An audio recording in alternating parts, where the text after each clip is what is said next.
Nekigambwa ngu hatwireho kwetombitwa kumara obwire burengwa ngu abakozi na munonga abahirwe emirimo kuruga muri Isingiro nibahebwa akasente kakye wagerageranisa nabo abarikuruga heru. Whenever they complain, if anybody raises a complaint, in other words, they are like slaves.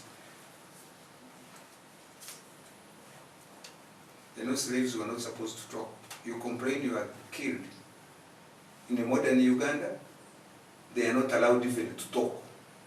Omunyishongero ogu ayongire ayereko butashemererwa n'abakuru b'abakozi aba ngo habwenki batarikuhereza abantu abashomere kukora emirimo y'obukugu kuruga muri Isingiro. Tihaine ekintu kiretaga experience kugira ngo okwisore oregura kahubo naco kiretaga experience kwagira omutahimboka kushumika haguni naco kiretaga experience. Mbere ko tubine twina abana bashomero ba engineer bariya bakaba imirimo.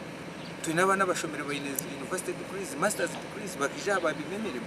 So ito nitekereza ngo eco naco barakikozere kuruja. Amukugaruka mbakuru b'abakozi aba omukitongore eki bagire ngu okutunga sente zitari kwingana nikiretwa obutagira obukugu buri kwingana. We required quick people to come in. People who had the right set of skills to a point of a steel fixer. So we first got people from different projects, people who had worked, they have this experience. Konkomu human resource. Harimu ekikubura mu kihango munonga kandi tuza kurwana amashija tine kiturareke we are not going to live in stone and tan habaho uburinganizi. Aha muheru y'ebyona ababikiriza enshobi zabo konka empage ngu ekikuni kigumizamo na ija kutwara enshongezi ministry. These concerns, as Hon Alex mentioned, we discussed them for quite a very long time. Sometimes he gives me a phone call and I promise him and tell him things will be well, honorable.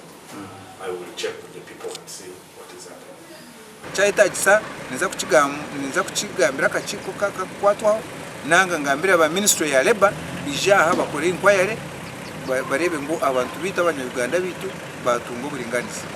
Omurimo gw'okwombeka damage nigwisha kuhendera umwaka gw'2021 kandi neza kumaraho miliyoni 3.9 za euro kandi amashanyarazi garukwingana watts 15 nego garije kuba nagashohozebwa. Amakuru aga gasha kwa Felix Ndhora.